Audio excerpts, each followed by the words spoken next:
Lo mndeni wakwaMarshall usalokhu uyibuza imibuzo njengoba usabhekane nesimo sokushona kwentombazanyana yawo. UNaeema oneminyaka eyishumi nane ubudala wadutshulwa wabulawa ngomsombuluko ngumfana naye oneminyaka eyishumi nane ubudala esekhaya kubabekazi. And when she went up to the stairs, this guy came running down the stairs and he pointed the gun at her and he just said to her, "Try." Inhlangano yenetwork elekelela labo abayisulu zodlame oluyemane nobulili ithi ikhathazekile ngoba lesigameko senziwe umuntu osemncane.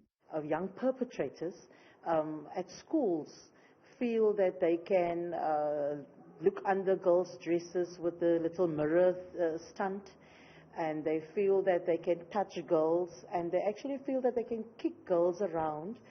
Umndeni Ka-Naeema uthi uzomkhumbula ngokuba nenhliziyo ebunene nokuhlale ihlekela. She still had a bright future. She had goals for herself. She had dreams for herself. But I'm telling you today, my daughter made me very proud. Lo Umsolwa uzovela enkantolo eMantshi yase Blue Downs ngoLwesibili ngecala lokubulala.